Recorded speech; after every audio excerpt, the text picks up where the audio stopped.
है ना।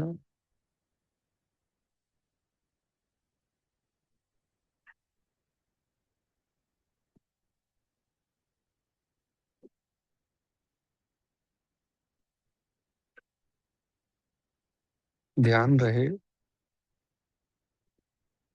हम अपने सुबह की दिनचर्या, सुबह से अब तक की दिनचर्या को देख रहे हैं। कुछ नया चिंतन करने लगे मन, तो उसे वापस ले आना, है ना। उसे समझाना और पुनः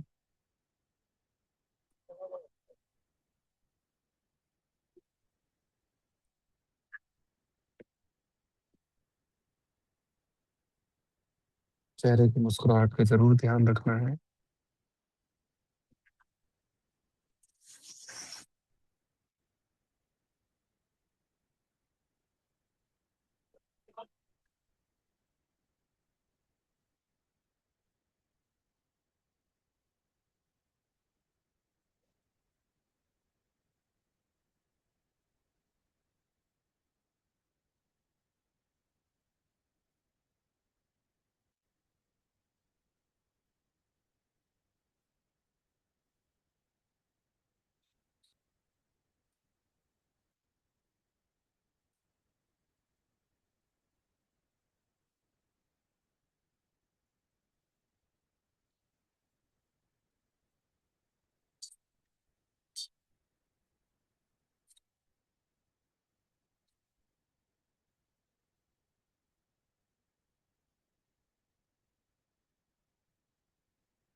रिलैक्स,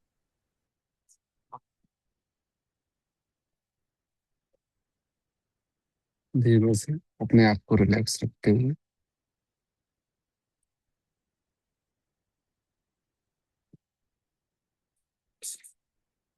जैसे ही आप अपने आप को रिलैक्स छोड़ोगे ना, कमर में, कंधे में, जहां भी हमारी बॉडी में अकड़न होगी, चाहे वो आंखों में ही क्यों ना हो, चाहे हमारे भौं के एरिया में ही क्यों ना हो, है ना, ये सारी अकड़न विदा होने लगती है। आंखों में अगर कोई स्ट्रेस होगा, तो अपने आप आंसू निकल आएंगे। परमात्मा ने हमारे शरीर को इतने शानदार क्रम में व्यवस्थित किया है कि अगर हम ठीक होने की कोशिश छोड़कर सिर्फ रोकने की कोशिश करें ना, तो भी हमारी बॉडी अपने आप को रिजुवनेट कर लेगी, ठीक कर लेगी, हील कर लेगी। बस रुक जाए। बुखार आ गया है, डॉक्टर दवाई या वहाँ ये दौड़ना नहीं है बस। सिर्फ इतना करना है, रुक जाना है। क्लियर है?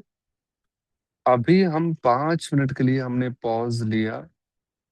आप देखो, जब हम राष्ट्रगान में या किसी आरती में खड़े होते हैं, कहीं भी ऐसी जगह जहां हमारी एक्टिविटी सस्पिशियस कहलाए, है ना, वहां सबसे पहले क्या होता है, याद करो। मैं देखता हूँ अपने साथ बच्चों को, राष्ट्रगान में सब एक बार तो उबासी लेते हैं। सिर्फ 52 सेकंड का पॉज होता है वो। उषा जी, याद आया? आप तो टीचर रहे हैं। डेफिनेटली मुझे भी उबासी आती है।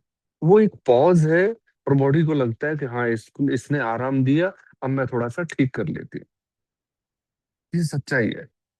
आप 52 सेकंड को रेगुलर पॉज देने लगो, हर घंटे बाद एक 52 सेकंड का पॉज ले लो, डेफिनेटली हमारी बॉडी उस 1 घंटे के स्ट्रेस को तुरंत रिलीज कर देगी।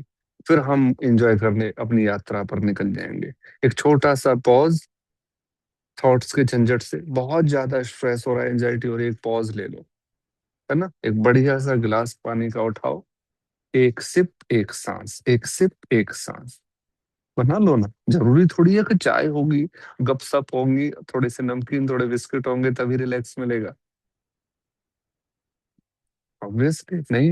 ये तो हमने मान रखा है, और जब मान ही रखा है तो फिर साइंस के साथ माने ना, है ना।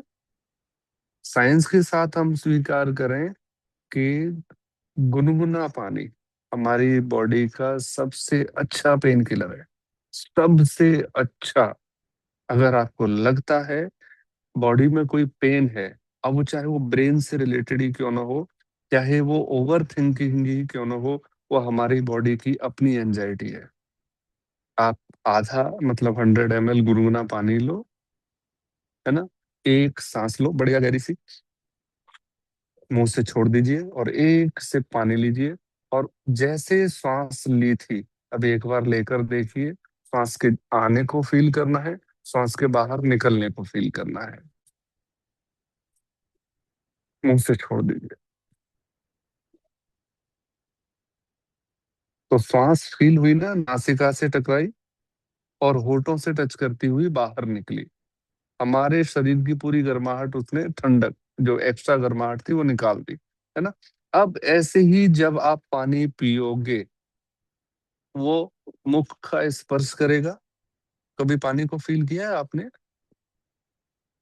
कभी किया है? आज सुबह मैं खाना खा रहा था, एक मित्र मेरे छाछ लेके आए थे, वो हरियाणा से आते हैं। मैंने उसको चप चप करके पिया है। लोग खाते हैं, मैंने, वो लोग पीते हैं, मैंने खाया है, थोड़ा टेस्ट लिया, और वो इस तरह से उतरती हुई फील हुई, बिल्कुल मुझे लग रहा था कि वो जा रही है, ट्रांसपेरेंट जर्नी है, मेरे अंदर से ही मेरा एंडोस्कोपी चल रही है। आप समझ सकते हैं? जब आप, यही है हमारा पॉज है। इसके लिए अलग से ब्रेन का कोई बटन नहीं है कि आप जाओगे ऑफ करोगे और आप पॉज ले लोगे। बस सिर्फ पॉज यही है कि आप अपनी लाइफ में कोई ऐसे छोटी छोटी एक्टिविटी चूज करो जिनसे आप बाहर की चीजों से बच जाओ। आप, चबाते समय हम खाना चबाते हैं, है ना, पर जो स्वाद उसमें मिक्स हो रहा होता है, उसको अगर और ज्यादा टेस्ट करें, आप समझना, आध्यात्म कहता है सब चीजों से अलग होना है ना। पर सब चीजों से अलग हम तब हो सकते हैं जब पूरी तरह से उसमें इन्वॉल्व हो जाएं। अगर हम पूरे इन्वॉल्व नहीं हो सकते, हम भोजन के टेस्ट से बाहर तब निकलेंगे जब पूरे उसमें घुस जाएंगे, है ना। हम किसी भी प्रेशर से तब बाहर निकलेंगे जब वो बिल्कुल ओवर हो जाएगा, और अब मेरे बिल्कुल सहन करने की पावर नहीं बची, तब हम क्या करते हैं, एकदम सरेंडर कर देते हैं। हटा, मुझे नहीं पता अब क्या होगा, जो होगा कल देखेंगे। जैसे कब निकले ये वर्ड, कब ये शब्द निकले हमारे अंदर से, जब हम पूरे अंदर से तुक तुका गए, पूरे भर गए, है ना। तो जब ये सारी चीजों का पूरा आधार हमारे अपने पूरे दिन की अवेयरनेस है। आप देख रहे हो पिछले कुछ दिन से हम सिर्फ आज की बात कर रहे हैं, सुबह मेरे साथ क्या हुआ, और आप भी शेयर करते हैं ना। हम अभी के 10 बजे से लेके अभी जो बजेंगे, क्योंकि हम क्लोज करेंगे, और फिर अगले दिन 9:20 तक की चर्चा करते हैं ना। तो हम कम से कम अभी करंट के प्रेजेंट में तो आ गए, बाहर के भूत से, बाहर के भविष्य से निकल आए हम बाहर। अब अगर मैं मुस्कुराहट की आपसे बात करूं, तो आप कितनी दूर तक की सोचते हैं? जो आज नए जुड़े हैं उनका स्वागत है। पर बिल्कुल आज की ही जर्नी है, कोई पुरानी जर्नी पे कोई डिस्कशन नहीं है। हम जो पहले सूत्र की प्रैक्टिस कर रहे हैं, आज उसका 5वां दिन है, सोमवार 0 डे था। तो आज 5वें दिन भी हम एक ही चीज पर फोकस कर रहे हैं, है ना, मुस्कुराहट। और इस मुस्कुराहट में जितनी चर्चा कर रहे हैं, उतने ही हमें पता चल पा रहा है कि बहुत सारे पहलू तो हमारे अपने आप ही गिर गए हैं। गिरे हैं कि नहीं? ये सच्चाई है। अब की बार धीरे धीरे 11वें दिन जब आप पहुंचोगे ना, तो आप पहले ही दिन पे आके खड़े हो जाओगे। पर पहले दिन हम मुस्कुरा नहीं रहे थे, हमारे अंदर उदासी थी, चेहरे के भाव 0 थे, और दिल में उदासी थी। 11वें दिन भी चेहरा भाव शून्य होगा, पर दिल में उदासी नहीं होगी। ये सच्चाई है। अभी हमारी उदासी, अभी हमारी तड़क भड़क, वो डिपेंड कर रही है कि हम जब भूल जाते हैं तब कांड कर बैठते हैं, है ना। पर जब भी याद आती है, तब एकदम याद आता है कि चलो हो भी गया तो कौन सी बड़ी बात है, कोई बात नहीं। तो अब ये जो हमारे बीच में डुगडुगी बजती थी, अब हम प्रेजेंट हो गए हम। पहले हमें बाहर की परिस्थितियां हमें कंट्रोल करती थी, और अब हम उनको बच के नहीं जाने देते, है ना। हमें याद आ जाता है, जैसे ही पता चलता है कि हाँ मैं गई फंसी, और अचानक याद आ गया कि मुझे तो फंसना ही नहीं है, तो परिस्थिति भी एकदम से ऐसे धुएं की तरह गायब हो जाती है। फिर आपको पता चलता है, देखो व्यर्थ में मैं खुद बनाने वाला था, अब मेरे तो सारे दोस्तों को पता लग गया है। तो अब वो खुद ऐसे ऐसे चुटकुले सुनाते हैं, वो मारते तो पॉइंट्स हैं। अब मेरे फिजिकल एजुकेशन टीचर से आप क्या उम्मीद करोगे, आध्यात्मिक चर्चा करेंगे मेरे साथ में? और उनको पता लग गया है कि हमारी प्रैक्टिस चल रही है, कौन सा दिन है भाई। मैं कहता हूँ तुम्हारे हिसाब से तो 0 ही है, जितना तुम मुस्कुराते हो ना, उस हिसाब से तो 0 है। बोला फिर मारे गल रहा कर, तुम्हें काचे काटेगा। मैंने कहा इसलिए तो मैं आपके साथ बैठा हूं ना। तो आप सोच के देखो कि नहीं पता उनको कि मुस्कुराने की क्या गहराई में कीमत है, पर वो जनरल बिना जाने ही मुस्कुरा रहे हैं। तो वो हमसे ज्यादा फायदे में है, अगर हम फायदे की चर्चा करें तो, क्योंकि ये यात्रा फायदा नुकसान की नहीं है। वो जाने अनजाने में एक ऐसी यात्रा पर निकले हुए हैं, जिस यात्रा की हम इंटेंशनली प्रैक्टिस कर रहे हैं। बस हमारे और उनकी यात्रा में सिर्फ इतना फर्क है कि हमें अगर बच्चा होने के लिए बोला जाएगा, और एक बच्चा बच्चा ही है, वही अंतर है ना। आप अगर अपने पूरे जीवन को देखोगे, तो एक बच्चा जैसे निश्चिंत होता है अपने माता पिता पर भरोसा छोड़कर, है ना, ऐसे ही हमें भी एंड में निश्चिंत होना है अपनी सारी यात्रा परमात्मा पर छोड़कर। दोनों की सेम स्टेज होगी, बस बच्चे में हमें फर्क इतना होगा कि बच्चे के अंदर अभी भी संभावनाएं हैं कि वो बिगड़ जाए, है ना। जैसे ही वो बड़ा होगा, सोसाइटी के संपर्क में आएगा, फिर उसके अंदर वो सारी छाप पड़ने लगेगी। पर हम अब बच्चे होंगे, तब हमारे अंदर से वो संभावनाएं सारी समाप्त हो चुकी होंगी, न बिगड़ने की, न बनने की, न कुछ पाने की, न छुपाने की, कुछ भी नहीं। तो अब जब हम बच्चे होंगे, तो हम असल में होंगे। तो जब भी कोई गुरु, मेंटोर या पथ प्रदर्शक हमें कहता है ना कि बिल्कुल बच्चा हो जाओ, तब उनका उद्देश्य क्या है? अपने अनुभव के आधार पर, अब ये जो सीखना और ये चालू किया था ना, आगे बढ़ना है, दुनिया जीतनी है, ये करना है, वो करना है, वो सारी चीजें छोड़कर अगर प्रकृति ने बरगद के एक छोटे से बीज को, हमारे पेन में जो पॉइंटर होता है उसके अंदर एक गोली होती है ना, उतना बड़ा बरगद का बीज होता है, उतना बड़ा। और विश्व में सबसे बड़ा पेड़ किसका होता है? बरगद का। आप सोच सकते हो कि प्रकृति जब एक बीज, इतने से बीज को और इतना विशाल रूप दे सकती है, सारे ऑप्शन ढूंढ रखे हैं। एक पेड़ होता है, उसकी जड़ होती है, उस जड़ के आधार पर पेड़ बड़ा होता है। तो पेड़ बहुत ज्यादा बड़ा हो रहा है तो परमात्मा ने एक अलग ही लीला रच दी, उसकी डालियों में से भी जड़ें निकालनी शुरू कर दी। जहां हम सोच भी नहीं सकते ना, वहां उसकी एक्टिविटी, क्रिएटिविटी चल रही है। तो अब आप सोच के देखो कि हम जो हैं, हमारे अंदर कितनी अनंत संभावनाएं छिपी हुई हैं, हमें पता भी नहीं है, और हम खुद को बनाने में लगे हैं। तो एक बार उस बनाने वाले पर ही छोड़ देते हैं, है ना। आपको, आपके परिवार में जो बच्चे दिए हैं उनको देख के बस उस अनंत संभावना को देखो। आप उनको कुछ और सिखाना चाहते हो और वो कुछ और सीख के आ जाते हैं। क्लियर है?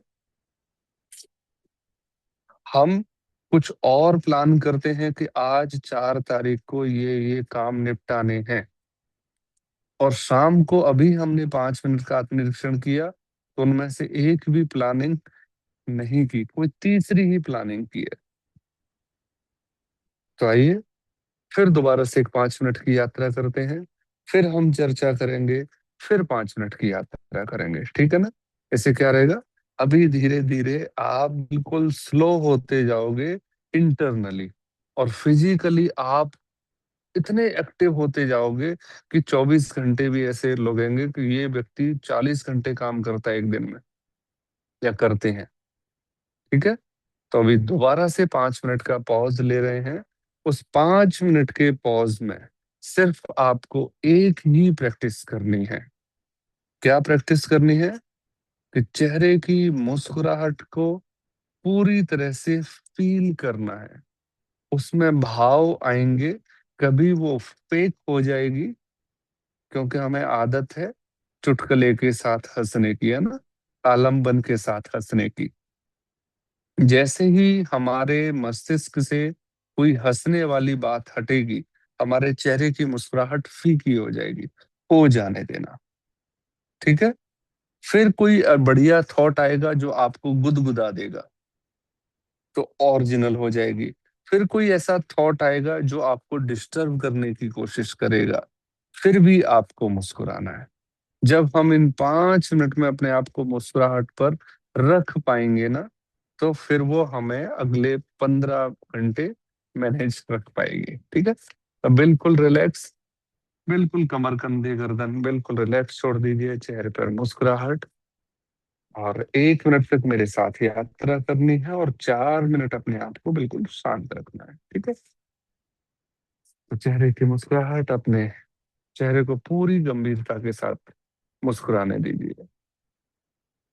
पूरी नजर बना के रखनी है अपने फेस पर, अंदर से ऐसा फील करो जैसे आप चेहरे की स्किन के पीछे हो, बस बहुत दूर नहीं हो। इस स्किन के पीछे आप बैठे हो, आपके चेहरे की मुस्कुराहट आपको आनंदित कर रही है। बस अपने आप को मुस्कुराते हुए देखो, और बस खुश होते रहिए। आप भी मुस्कुराइए, अपने चेहरे को भी मुस्कुराने दीजिए, और एक दूसरे को मुस्कुरा कर देखते रहिए।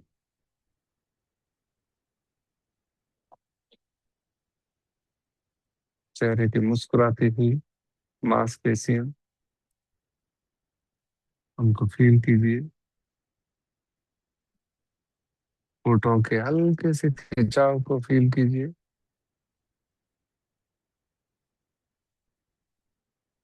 गालों के ऊपर बनते हुए छल्ले को फील कीजिए, जिनको हम गलूरे कहते हैं। आंखों के फैलाव को फील कीजिए।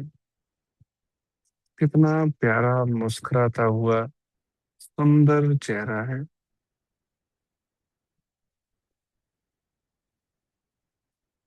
और चेहरे की सारी मांसपेशियां मिलकर मेरे हृदय को गुदगुदा रही हैं। आप फील करेंगे तो आपका हृदय आपके चेहरे को पढ़ पा रहा है। वो सारी मांसपेशियां मिलकर मेरे हृदय को आंदोलित कर रही हैं।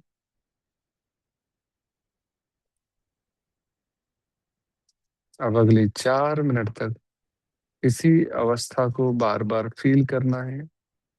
आंखों को फील करना है, अपने गालों को, अपनी नासिका को, अपने फोरहेड को। अगर मन भटके तो आप अपने चेहरे को टच करके भी फील कर सकते हैं, और अपने चेहरे पर ही ध्यान केंद्रित रखना है।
अब 1 मिनट आप खुद को मेरी जगह रखकर अपने आप को गाइड कीजिए मुस्कुराने के लिए। मन ही मन या बोलकर भी आप अपने आप को गाइड कर सकते हैं, ताकि आपका मुख का उच्चारण आपके कान सुने और आपका हृदय उनको फील करे। भले ही आप म्यूट हैं तो आप चिंता न कीजिए। आप अपने आप को बोल बोलकर मुस्कुराने के लिए प्रेरित कीजिए।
गहरी सांस लीजिए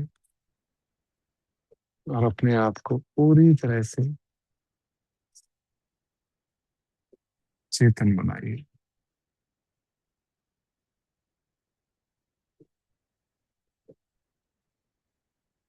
कहाँ मुस्कुराने की चर्चा चल रही थी और कहाँ हम बिल्कुल दोबारा से जम गए, है ना।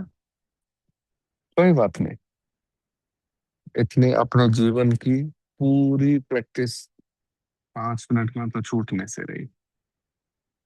पर ये आध्यात्मिक घटना है ना, इतनी पावरफुल होती है।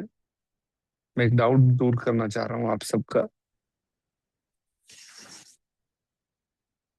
भगवत गीता में एक लाइन आई है, अवश्यमेव भुक्तव्यम कृतम कर्म शुभा शुभम, है ना।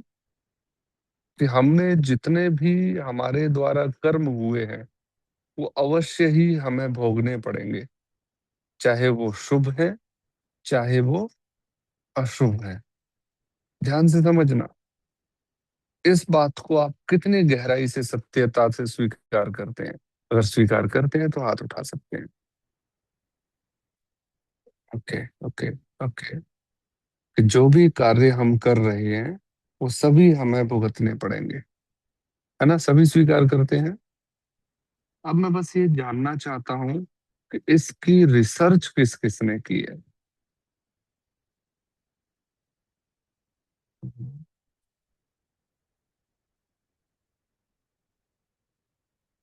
और रिसर्च एज इन किस मास बेसिस पे? रिसर्च तो डेली चलती रहती है। Okay, that's great. और मैं कुछ नुकसान पहुंचाने वाला हूँ आपकी इस सर रिसर्च भरोसे एज इन को। किस बेसिस पे, कुछ रीड करके या क्या, रीड मतलब करके लाइफ नहीं, जस्ट एक्सपीरियंस फील से? किया, हाँ, लाइफ एक्सपीरियंस।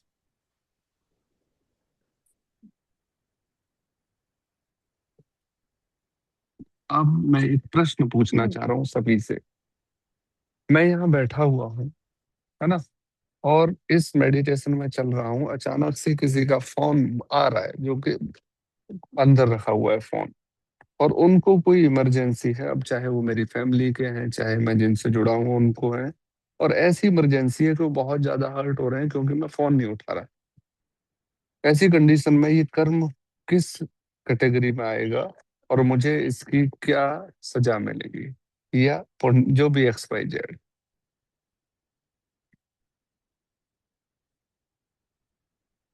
जो भी विचार आपके आ रहे हैं, क्योंकि मैं आपके चिंतन को क्लियर करना चाहता हूँ।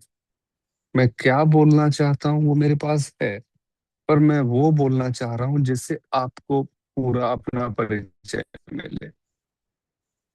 सर जी आप प्लीज। बीती ही सुनेंगे कि अभी दिसंबर में 5 दिसंबर को दीदी का शरीर शांत हुआ। मेरा सत्संग चल रहा था, भैया का फोन आया, मैंने नहीं उठाया क्योंकि सत्संग चल रहा था। 2 बार आया, नहीं उठाया, तो उधर से भाभी ने कहा कि उनका सत्संग चल रहा होगा इसलिए नहीं उठाया। इनको फोन किया कि दीदी को बोलो मेरे को फोन कर ले। मैंने 9 बजे के बाद फोन किया जब सत्संग खत्म हो गया तो तब उन्होंने बताया कि दीदी का शरीर शांत हो गया है। सत्संग सुन के उठी थी। मैंने कहा कोई बात नहीं, उनकी यात्रा पूरी हो गई है। तो बस ये अनुभव है। यहाँ जो आधार चाहिए वो तो घट रहा है, पर मैं हर उस सिचुएशन को उसमें रख के कह रहा हूँ कि कई ऐसी घटनाएं होती हैं जिनसे व्यक्ति जाने अनजाने में हर्ट हो रहे हैं, है ना। या तो हम हर्ट होते हैं किसी से। अब संतोष जी आप बिल्कुल शांत रहे। अब जी आप कार्ड अंदर ले लो, 1 मिनट से जते।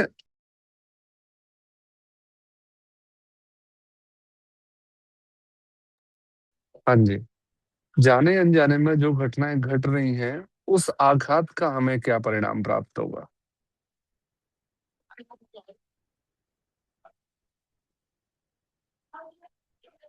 चलो मैं अपनी तरफ से सर आंसर देता हूँ। हाँ जी। सर कल ही जब बात हो रही थी हस्बैंड आई बोला तेरी मीटिंग चल रही है। तो मैं उठ के नहीं गई। हम्म, तो इनको थोड़ा सा हुआ कि भाई हम्म, खाना नहीं बना के दिया अभी और ये मीटिंग में बैठी है, लेकिन गए हंस के। बोला, मैंने कहा फटाफट मैं कर देती हूँ। कहती अब मैं खा चुका हूँ। मैं कहा नहीं, थोड़ा सा खा लो। तो एक हंसी के साथ ही मतलब कि वो हुआ कि थोड़ा थे उसमें, गुस्से में ये भी नहीं बोले। कहते नहीं, अब मैं सुबह ही खाऊंगा, मैंने जो खाना था मैं खा चुका हूँ। अब ये पता नहीं क्या वो है। अब इसका क्या वो निकलेगा, है ना? यही बस सिचुएशन आपने रख दी है, प्रश्न और ये परिस्थिति दोनों अब आपके सामने आ गई है, हमारे सामने, सबके सामने। अब इसको गहरे से निकाल के ला रहा हूं मैं। ये जो हमने श्लोक का एक लाइन पढ़ी, श्लोक की एक लाइन पढ़ी कि अवश्यमेव भुक्तव्यम कृतम कर्म शुभाशुभम। अब जब तक हम किसी भी कार्य को शुभ और अशुभ की इच्छा से करते हैं, तब तक उनके सबके परिणाम हमें भुगतने पड़ेंगे। परंतु जब किसी भी कार्य से आप अपने आप को मुक्त कर लेते हो, मुक्त इन द सेंस, हम यहाँ बैठे हुए हैं, हम सभी अपने अपने शरीर के साथ किसी न किसी कार्य उद्देश्य से भेजे गए हैं, है ना? और उसमें सबसे पहला उद्देश्य क्या है? अपनी आत्मा का उद्धार करना, है ना? पर ये शरीर की जिम्मेदारियां इस सोसाइटी से पूरी होती हैं। तो सोसाइटी के प्रति शरीर की जिम्मेदारियां हैं और अपने प्रति अपने उद्धार की जिम्मेदारियां हैं। तब यहाँ मैं बस यही यहाँ लाके खड़ा करना चाह रहा था आपको, इस जगह पर जहां से आज आप एक रिसर्च पर निकलोगे, जो रिसर्च ऑल टाइम मेडिटेशन कहलाती है, कि आपको जो भी जिम्मेदारियां दी गई हैं, हमें जितनी जिम्मेदारियां दी गई हैं, उन जिम्मेदारियों से हमारा भाव कैसा है? क्या हम उस जिम्मेदारी पर इंटेंशनली ज्यादा फोकस कर रहे हैं, इंटेंशनली ये कर रहे, किसी भी कार्य को ज्यादा नुकसान पहुंचाने की इंटेंशन से कर रहे हैं, या कुछ भी, जो भी हमारी इंटेंशन होगी वैसा ही उसका परिणाम जुड़ेगा। परंतु अगर आप फोकस कर दोगे, जैसे मैं आपके साथ मेडिटेशन सत्र के लिए बैठ रहा हूं, है ना? इस बैठने में अगर मेरे अंदर 1% भी ये भाव है कि मैं आपका आगे ले जाने वाला हूँ, या अरे यार मुझे तो फिर बैठना पड़ेगा 9-20, आप समझ रहे हैं, है ना? 1% भी, हाँ, मेरे सामने मेडिटेशन की क्लास आ गई, मैं उसमें से गुजर रहा हूँ।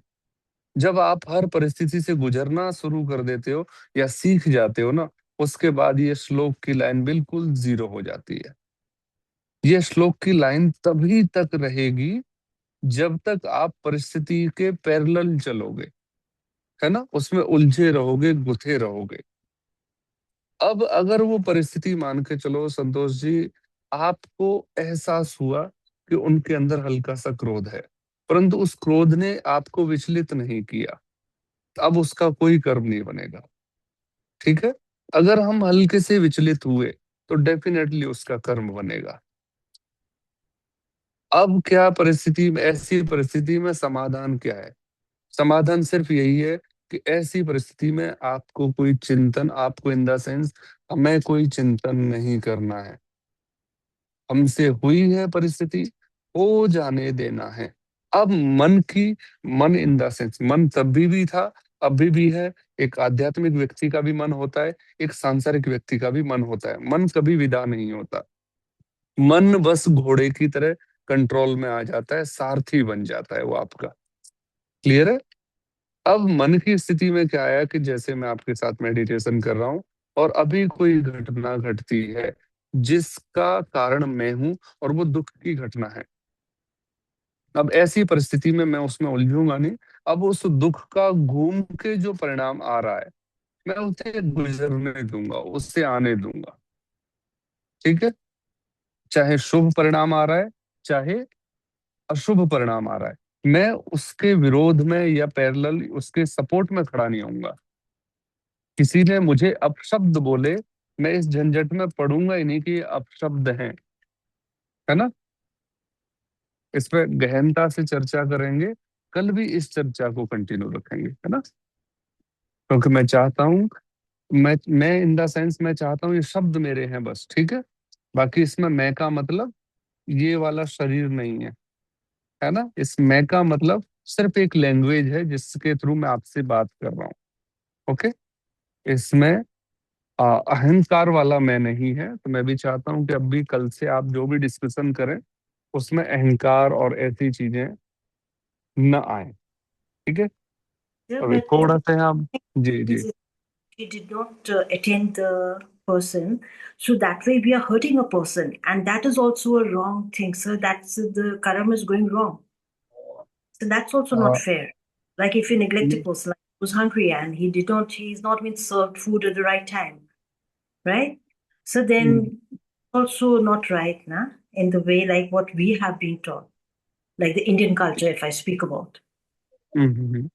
इसको इस तरह से ले लेते हैं, दूसरे तरीके से मैं आपके सामने रखता हूँ कि इस सोसाइटी में हर व्यक्ति हर्ट हो रहा है किसी न किसी कारण से। आप उठा के देखिए, है ना। कोई ना कोई व्यक्ति किसी न किसी कारण से हर्ट हो ही रहा है। अब मैं संतोष जी का एग्जांपल ले आता हूँ, या मैं अपनी मदर का एग्जांपल ले लेता हूँ, या मैं किसी भी XYZ का एग्जांपल ले लेता हूँ। मैं आपके साथ मेडिटेशन कर रहा हूँ, इस दौरान अगर उनको मुझसे कोई अपेक्षा है ना। अब उस अपेक्षा का आधार और दुख का आधार कौन है? वो स्वयं है। वो खुद अगर हल्की भी वो खुद चेतना है, हाँ जी, हल्की भी चेतना है, तो वो चेतना आपको सपोर्ट करेगी। प्रकृति ने इतनी बड़ी प्रकृति बनाई है अनंत सीमाओं के साथ, पर वो सारी प्रकृति किसकी सपोर्ट में है? हमारी सपोर्ट में है। अब ऐसी परिस्थिति में अगर हमारे के परिवार के किसी सदस्य को हर्ट होता है, तो वो जस्ट एक चेकिंग पॉइंट है, युधिष्ठिर की तरह, ठीक है। आपको बिना डिस्टर्ब हुए अभी क्या हो सकता है उस पर फोकस करना है। वो कहते हैं कि नहीं खाना है, आप शांत रहिए। मेरी माता जी कहती हैं कि रोज लेके बैठ जाता है, ठीक है। तो वो उनकी अपनी चेतना है, उन्होंने अपने शब्द बोले हैं। मैंने आपसे विदा ली, मैंने बढ़िया प्यारी सी छोटी सी हक दी और उनका सारा गुस्सा खत्म। चल ये ले, क्या बचा? कुछ बचा? कुछ भी नहीं। तो ऐसे ही बस चेतना जिसकी जिस आधार पर है, वहां हर व्यक्ति के शुभ अशुभ कार्यों का कर्ता वो स्वयं है। बस अब मैं करता नहीं हूं, अब मैं जहां हूं जैसा हूं वैसा ही हूं बस। अभी आप मेरे साथ बैठे हो, आप 100% हो। इसी दौरान जैसे अनु जी एक डॉक्टर हैं और उनकी नाइट ड्यूटी है, वो अपने ऑफिस में बैठी हैं, अभी मेडिटेशन चल रहा है और कोई पेशेंट आ जाता है। उन्होंने ब्लूटूथ लगाया, मेरे साथ जुड़ी हुई हैं और धीमे से उनको अटेंड किया, क्योंकि उनकी शारीरिक जिम्मेदारियां अलग हैं, मानसिक जिम्मेदारियां मेरे साथ हैं। वो वहां शांत हैं, शारीरिक जिम्मेदारियां हॉस्पिटल में है और शरीर चल रहा है वहां पर। देखना, जो इनके पास समाधान नहीं भी होंगे ना, उससे भी शानदार समाधान निकल के आएंगे इनकी लाइफ में। और अगर ये कोशिश करेंगी कि मैं इसे ठीक कर दूं, जल्दी कर दूं, इसका भला कर दूं, वहीं फंस जाएंगी। जैसे ही आप भला या बुरा करने निकले, आप फंस गए शुभ अशुभ और अवश्य में वाली लाइन में। पर आप इंटेंस सारी चीजें छोड़ के, बस कोई पेशेंट आया, उसने बोला, आपने लिखा, आपने पढ़ा, या बच्ची ने आपके बच्चे ने आपसे दूध मांगा, आप किचन में गए, दूध पकड़ा दिया, उसी दौरान आप ये सोचने लगो नहीं आज इसके पूरा प्रोटीन पूरा कर दूंगे, और इस चक्कर में कोई प्लानिंग में निकल गए, फंस गए। उस समय विचार आ गया कि ये भी दे देती हूँ, वो विचार प्रकृति ने डाला और आपने वो कर दिया। अब बाद में विचार आया कि ये ऐसा हो सकता था, तो गलत कर रहे हैं। जो आपसे हुआ आपने बेस्ट किया, बस बात खत्म। अब उसमें कोई फूफा या जीजा रूठ जाए, ठीक है? अक्सर ये कहावत बोल रहा हूं मैं, तो वो उसका अपने रूठने का कारण है, ठीक है। आप बिल्कुल निश्चिंत आधार रहित चलते रहिए, है ना, बिना किसी इंटेंशन के। और बिना किसी इंटेंशन के करोगे तो किसी को दुख पहुंचा है तो आप मुस्कुरा के उसको बिल्कुल तुरंत ठीक कर दोगे। और कोई खुश है तो भी आपको मुस्कुरा के रहना है, क्योंकि हमने उसे खुश नहीं किया, है ना। हमने जस्ट अपने शारीरिक जर्नी की यात्रा की है और कुछ नहीं किया। इस जर्नी में अगर कोई फालतू में अपने आप को सुझा के बैठ गए हैं, वो उनका अपना ज्ञान और ज्ञान है। और कोई आपसे कह रहा है कि आपसे मुझे बहुत आनंद आ रहा है जुड़ने से, तो ये उसकी अपनी समझ है। मैं इस रास्ते का पथिक हूँ, मैं अपनी यात्रा का आनंद ले रहा हूँ बस। ठीक है, तो आप जो कर रहे हो उसे बस होने दो, आपके थ्रू प्लानिंग खत्म करते हैं। इसके लिए आप प्रश्न पूछते रहना, ठीक है ना। तो आज इतना ही रखते हैं। उम्मीद करता हूँ आप सोने तक, जब तक रात्रि की नींद नहीं आ जाएगी, तब तक आप एक दृष्टा रहेंगे। आप देखेंगे कि आपसे प्रकृति क्या क्या करवा रही है, कौन से शब्द बुलवा रही है, किससे बात करवा रही है। ठीक है, जो घर में है वो अपने घर के एनवायरनमेंट को देखेंगे कि 10:30-11 बजे तक आपसे क्या क्या होता है। करना मत प्लीज, ठीक है। अर्श, ठीक है ना। जी सर। कोशिश करना, कोई भी प्रश्न आए मुझसे पूछना जरूर, ठीक है। हाँ, और जी बहुत सारी शुभकामनाएं इस छोटी सी उम्र के साथ बड़ी यात्रा की जिम्मेदारी लेने के लिए, ठीक है। धन्यवाद। बहुत बढ़िया, अच्छा लगा। आप थैंक यू सभी सर। अपनी यात्रा में आनंदित रहें और अकर्ता रहें। Thank you. शुभ रात्रि थैंक जी, नमस्कार जी।